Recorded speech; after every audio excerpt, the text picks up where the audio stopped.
Hi brothers and sisters, welcome to this new video. Iran ceasefire திங்கக்கிழமையோட முடிய போது இருந்தாலும் ட்ரம்ப் சொல்லிட்டாரு ரொம்ப சீக்கிரமாக வெரி சூன்கிற வார்த்தையை சொல்லிட்டாரு போர் முடிவுக்கு வரும்.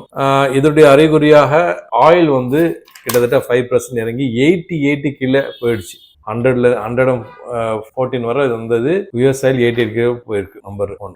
அடுத்தது வந்து லெபனானும் சீஸ்ஃபயர். ஏன்னா ஈரான் வந்து லெபனான்லயும் போர் நிறுத்தம் இருந்தா மட்டும்தான் நாங்க ஒத்துக்கிறோம்னு சொல்லியிருந்தாங்க. அங்கேயும் போர் நிறுத்தம் ஆயிருக்கு. உலகம் அமைதியை நோக்கி போயிட்டு இருக்கிறது ஒரு மகிழ்ச்சியான செய்தி. சரி, இது இப்படி இருக்க நம்ம இந்தியன் பாலிடிக்ஸையும் நம்ம பேசித்தான் ஆக வேண்டியிருக்கு. இப்போ வந்து தொகுதி பங்கீடுகள் பண்றாங்க. இது வந்து தமிழ்நாட்டுக்கு கண்டிப்பா ஒரு ஆபத்தான விஷயம் தான். காரணம் என்ன, 39 தொகுதி நம்ம பார்லிமெண்ட் தொகுதியில் பாத்தீங்கன்னா அதை வந்து ஒரு மக்கள் தொகை அடிப்படையில் பிரிக்கிறாங்க. பிரிக்கும் போது நம்ம தமிழ்நாட்டுக்கு வந்து தொகுதிகள் மிகவும் பாதிக்கப்படலாம் என்று சொல்லப்படுது. அதாவது ஒரு 60 தொகுதி ஆக்குறாங்க. அதாவது 850க்கு மேல இப்போ வந்து 542 அந்த மாதிரி பார்லிமெண்ட் சீட்ஸ் இருக்கு. இதை 800க்கும் மேல ஆக்கிட்டு அதை வந்து நமக்கு ஒன்லி 20 மட்டும் கூட்டுறாங்க தமிழ்நாட்டுக்கு. அப்போ அந்த 60 சீட்டுங்கிறது ஒரு சாதாரண ஒரு இதாயிரும். நம்ம இப்போதைக்கு 3வது பெரிய கட்சியா இருக்கு தமிழ்நாட்டு கட்சி, அதாவது இப்போ ஆளுங்கட்சி. இப்போ அது ஒரு பிரச்சனை போயிட்டு இருக்கு. சரி, இப்போ எதுக்கு இதை பேசுறோம்னு சொன்னா, இந்த சூழ்நிலையில எந்தெந்த கட்சிகள் இதை எதிர்த்து பேசுறாங்க, இதுக்காண்டி போராடுறாங்கிறத மக்கள் உற்று நோக்குவாங்க. ஏன்னா 5 வருஷம் ஃபுல்லா சும்மா இருந்துட்டு சும்மா ஒரு 5 மாசம் மட்டும் வந்துட்டு எங்களுக்கும் ஓட்டு போடுங்க சொன்னா மக்கள் அதை ஏத்துக்க மாட்டாங்க. அது ஆளுங்கட்சிக்கு போறதும் எதிர்கட்சிக்கு போறதும் புதிய கட்சிகளுக்கு போறதும். சரி, நம்ம இப்போ மார்க்கெட்டுக்குள்ள போயிடலாம். இப்போதைக்கு மார்க்கெட் வந்து மேல் நோக்கி போகுமா கீழ் நோக்கி போகுமான்னு சொன்னா மேல் நோக்கி போவதற்கான அறிகுறிகள் தென்படுது. இருந்த போதிலும் எஃப்ஐஸ் விற்கிறது கம்மி பண்ணுங்க, டிஐஸ் விற்க ஆரம்பிச்சிருக்காங்க.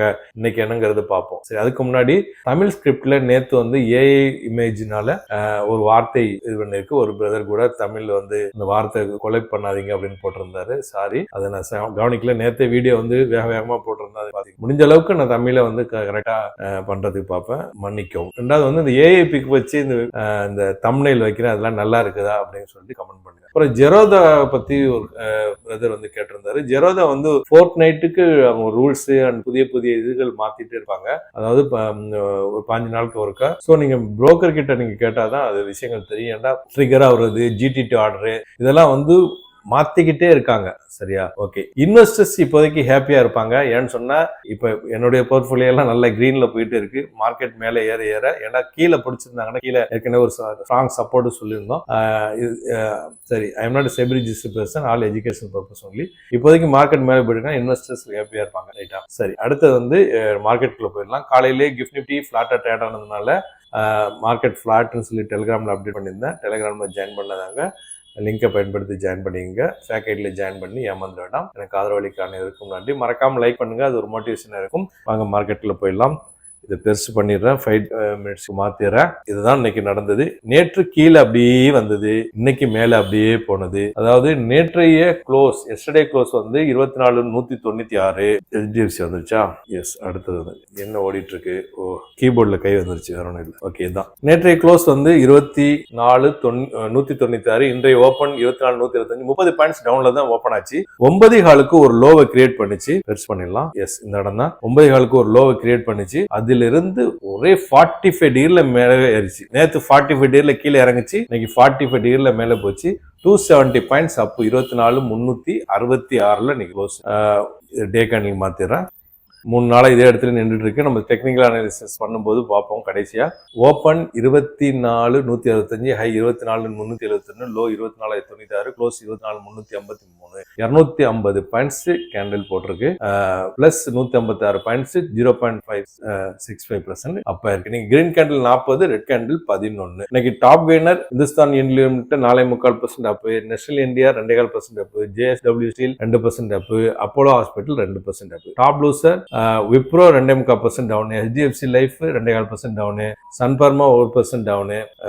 இது அப்புறம் வந்து எல்லா செக்டருமே இன்னைக்கு கிரீன்ல இருந்தது. ஹெவி வெயிட்டான ரிலையன்ஸ் 1.5% அப், ஸ்டேட் பேங்க் வந்து 1.25% அப், HDFC 0.5% அப். இன்னைக்கு மைக்ரோ கேப் 1.25% அப், மிட் கேப் 1.25% அப். பேங்க் நிஃப்டியை பொறுத்தவரை 3 நாளா இதே இடத்துல தான் இருக்கு. எல்லா பேங்குமே கிரீனு. 558412, 56628, 800 பாயிண்ட்ஸ் இன்னைக்கு மூவ்மெண்ட் நடந்திருக்கு. ஓகே, அடுத்தது கோல்டு நம்ம பார்த்துடலாம். எஸ், இந்த இடம் தான் 4822ங்கிற இடத்துல இருக்கு. இன்னைக்கு போர்ட் ரேட் வந்து 210 சில்வர் 275. இது ஒரு கன்சல்டேஷன் மோட்ல போகுது, ஒரு பேரலல் சேனல் உருவாக்கிட்டு இருக்கோம்னு ஒரு ஐயம் இருக்கு. ஆனா சில்வர் அப்படி இல்லை, ஏற்கனவே நம்ம சொன்னதுதான்.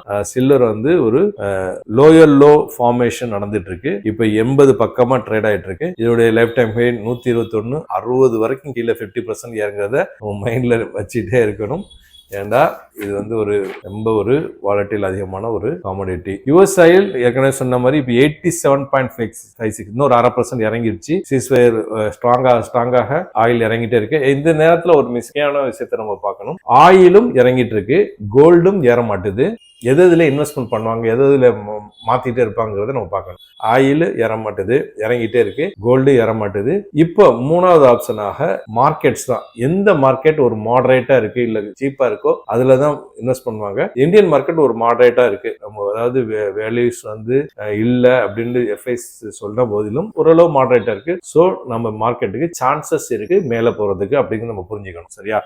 சரி, அடுத்தது வந்து பிட்காயின் அதே இடத்துல தான் இருக்கு. பிட்காயின் பாருங்க 75,000 கீழே தான் இருந்துகிட்டே இருக்கு ரொம்ப காலமாகவே. ரொம்ப காலம் என்ன 4 மாசமா பாருங்க, பிப்ரவரி, மார்ச், ஏப்ரல் 75,000 இருந்துட்டு இருக்கு. ஓகே, கிஃப்ட் நிப்டி என்ன நிலைமைன்னு பார்த்துருவோம். கிஃப்ட் நிப்டி அதே தான், அந்த க்ளோஸ் ஆன இடத்துல தான் இருந்துட்டு இருக்கு. குளோபல் மார்க்கெட் வந்து யுஎஸ் மார்க்கெட் அண்ட் யூரோப் வந்து கிரீன்ல இருக்கு. மற்ற ஏசியன் மார்க்கெட் எல்லாமே டவுன்ல முடிஞ்சிருக்கு. நிப்டி மட்டும் பிளாட்டா இருக்கு இப்போதைக்கு. சரியா? க்ளோஸ் ஆனது வச்சு நான் சொல்றேன். அடுத்தது வந்து ஆப்ஷன் செயினை பொறுத்தவரை இந்த பக்கம் 21.94 டிவைடட் பை 21.34 ஒரு பிசிஆர் ரேஷியோ வந்து நியூட்ரலாக இருக்கு. மார்க்கெட் வந்து அப் சைடு இல்ல டவுன் சைடு இல்லைன்னு காமிக்குது வெள்ளிக்கிழமை. சரி, சில நியூஸஸ் பார்த்துட்டு லைவ் அண்ட் டெக்னிக்கல் பார்த்துருவோம். நியூஸை பொறுத்தவரை போப் கூட ட்ரம்ப்புடைய ஃபைட் வந்து உலக நாடுகள்லாம் கண்டனம் தெரிவிச்சாங்க. அந்த விஷயம் அப்படியே போயிட்டு இருக்கு. உலகம் வந்து ஒரு ஒரு என்ன சொல்றது, ஒரு டேஸ் ஆல்ட்ட மாட்டிக்கிச்சோன்னு சொல்லி ஒரு கமெண்ட் வேற போப் சொன்னா சொல்லப்படுது. அப்புறம் ஃபர்ஸ்ட் ஷிப்மெண்ட் வந்து ஈரானுடைய ஷிப்மெண்ட் வந்து ரிலீஸ் பண்ணியிருக்காங்க. அந்த யூஎஸ் வந்து பிளாக் பண்ணி வச்சிருக்காங்களா தூரத்துல இருந்து. அந்த ஸ்ட்ரைட் ஹார்மஸ் பத்தி பாத்தீங்கன்னா ஒரு இன்ட்ரெஸ்டிங்கா இருக்கும். அதாவது ஈரான் சைடு அவங்க கண்ட்ரோல்ல இருக்கும், ஓமன் சைடு அவங்க கண்ட்ரோல்ல இருக்கும். அவுட் சைடு வந்து வெளியே இப்ப நீங்க ஒரு தெரு இன்னொரு தெருன்னு சொன்னா தூரமா ஒரு மைதானம் மாதிரி இடத்துல வந்து கவர் பண்ணி வரவிடாம வச்சிருந்தாங்க. அந்த மாதிரிதான் அமெரிக்கா கவர் பண்ணி வச்சிருக்காங்க, யாரும் வரக்கூடாது போகக்கூடாதுன்னு சொல்லிட்டு. இப்போ அந்த ஷிப்பை விட்டுருக்காங்க. இந்த நேரத்துல இன்னொரு விஷயத்தை நம்ம புரிஞ்சுக்கணும். ஒரு 15 ஷிப்பு ரஷ்யாவோட ஷிப்பு, சைனாவோட ஷிப்ஸை விட்டுருக்காங்க நேற்று முந்தா நாள். ஆனா ட்ரம்ப் அந்த டைம்ல ஒரு கமெண்ட் பண்ணியிருந்தாரு, ஹாப்பியா இருப்பாரு சைனாவுடைய அதிபர், நாங்க நிறைய ஷிப்ஸ் போச்சு, என்ன பார்த்தா ஹக் பண்ணுவாரு அப்படி இப்படின்லாம் போட்டிருந்தாரு கமெண்ட். ஆக்சுவலா ஈரான் வந்து சைனா ஷிப்பை நிப்பாட்டுறதே இல்லை, அதுக்கு பாட்டு போயிட்டே தான் இருக்கு. இருந்தாலும் சைனா கூட பிரச்சனை வேணாம் அப்படிங்கிறதுக்காண்டி அந்த ஷிப்பை எல்லாம் விட்டுட்டாங்கிறத நம்ம மைண்ட் செட்ல வச்சுக்கணும். சரியா? அடுத்தவரை வந்து ரஷ்யா வந்து டெட்லி அட்டாக் பண்ணிருக்காங்க உக்ரைனை. இன்னைக்கு இப்போ அதிகமான தாக்குதல் பண்ணி உயிரிழப்பு எவ்வளவுன்னு தெரியல, அந்த நியூஸ் வந்திருக்கு. அதே மாதிரி இந்தியா வந்து யூன், அதாவது சைனாவுடைய இது இருக்குல்ல ருபி, நம்ம இந்தியா ருபி மாதிரி யூன்ங்கிறதுல பே பண்ணிருக்காங்க ஈரான் ஆயில். இதனால யூஎஸ் டாலருக்கு பதிலாக நம்ம ருபி யூன் பண்றாங்கிறத நம்ம மைண்ட்ல வச்சுக்கணும். இது மாற்று மணி நமக்கு நல்லது, ஏன்னா நம்மளுடைய அந்நிய செலவணி கையிருப்புல இருந்து போகாது. ரைட்டா? அப்புறம் ஏற்கனவே யூஎஸ் மிலிட்டரி வந்து மிரட்டிக்கிட்டு இருந்தாப்புல நேற்று கூட 6 மணிக்கு, இன்னைக்கு மிரட்டுறாங்கன்னு லைவ்ல பார்ப்போம். அது வந்து நெகட்டிவ், சீஸ்ஃபயர் பாசிட்டிவ், இப்படி மாறி மாறி மாறி இருக்கு. மார்க்கெட்டே அதே மாதிரி தான், நேற்று இறங்குச்சு இன்னைக்கு ஏறிச்சு. திங்கக்கிழமை என்ன ஆகுதுன்னு பார்ப்போம்னா அதிகமாக மார்க்கெட் ஏறுவதற்கான சான்சஸ் அதிகமா இருக்கு. எஃப்ஐஸ் மட்டும்தான் இப்ப இது கொடுக்கணும், பூஸ்ட் கொடுக்கணும். டிஐஸும் அதே மாதிரி அவங்க ப்ராஃபிட் புக்கிங் பண்ணா கூட இது பண்ணணும்னு நம்ம இது பண்ணுவோம். இப்போ வந்து லைவ்ல பார்த்துட்டு டெக்னிக்கலா பார்ப்போம். ஓகே, லைவ்ல வந்து இப்போதைக்கு 8 செகண்டுக்கு முன்னாடி வந்திருக்கு, 8 மினிட்ஸ்க்கு முன்னாடி. Iran president Israel was forced into Lebanon ceasefire. அதாவது இந்த லெபனான் சீஸ்ஃபயர்னு இப்ப பேசணும்ல, அமெரிக்கா சொல்லிச்சுல ட்ரம்ப், அது வந்து அமெரிக்காவுடைய ஃபோர்ஸ்னாலதான் நிப்பாட்டி இருக்காங்க. ஏன்னா எக்கச்சக்கான மக்கள் டெய்லி வந்துகிட்டு இருந்தாங்க. சீஸ்ஃபயர் சொன்னதுக்கு அப்புறம் கூட 200 மேல இறந்தாங்க. அதுக்காக அதை சொல்றாரு பிரசிடென்ட். ஓகே, அடுத்து வந்து இவர் வந்து பாகிஸ்தானை வந்து தேங்க் பண்றாரு, நீங்க ரொம்ப மெனக்கட்டிட்டீங்க அந்த சீஸ்ஃபயர்காண்டி போர் நிறுத்தத்துக்காகன்னு சொல்லிட்டு அவர் பண்றாரு. அப்புறம் வந்து Lebanese army to play fundamental role after Israeli withdrawal. அதாவது லெபனானை வந்து நம்ம புரிஞ்சுக்கணும், தெரியாதவங்களுக்கு சொல்றேன். லெபனான் வந்து ஒரு ஒரு காம்ப்ளிகேட்டடான இது. அதாவது பார்டர்ல வந்து ஹிஸ்புல்லாங்கிற ஒரு ஆர்மி வந்து கண்ட்ரோல் பண்ணுவாங்க. லெபனான் கவர்மெண்ட்டும் ஒரு மிலிட்டரி வச்சிருக்கும். அது இப்போ வந்து ஒரு மிக்சடா இருக்கும். இங்கே எலெக்ஷன் நடக்கும், இங்கே எலெக்ஷன் நடக்கும், இவங்களும் நிற்பாங்க, அவங்க நிற்பாங்க, இவங்க ஆதரவுல இவங்க ஆட்சி அமைப்பாங்க. இப்படி கன்ஃபியூஸா இருக்கும். லெபனானுடைய அந்த அந்த ஆட்சிக்கு வந்து அமெரிக்காவுடைய உதவி இருக்கும். இந்த இது ஹிஸ்புல்லா இது வந்து பார்டரை காக்குறதுக்காண்டி மக்கள் வந்து இவங்களுக்கு ஓட்டு போடுவாங்க. இப்படி ஒரு காம்ப்ளிகேட்டடா நடக்கும். அது ஒரு புரியாத ஒரு இதா இருக்கும். எப்படி ஈரான் கூட ஒரு காம்ப்ளிகேட்டட் தான் இருக்கும். ஏன்னு சொன்னா இந்த IRGC சொல்றாங்கல்ல, அவங்க வந்து ஒன்லி நாட்டை காக்குறவங்க. இது வந்து சுப்ரீம் லீடர், அவருக்கு லீடர். இது வந்து கவர்மெண்ட் வந்து தனி, இது தனி, இது தனி. அது ஒரு காம்ப்ளிகேட்டடா இருக்கும். இப்படி கவர்மெண்ட், அதாவது இந்தியால மட்டும்தான் ஒரு எப்படின்னு சொன்னா பிரசிடென்ட் இருந்தா கூட அவர் வந்து ஒரு வாட்டி 2 வாட்டி 3 தடவை அவர் திருப்பி அனுப்புனா கூட 4வது தடவை அவர் சைன் பண்ணணும் அப்படிங்கிற ஒரு சில ரூல்கள்லாம் இருக்கு.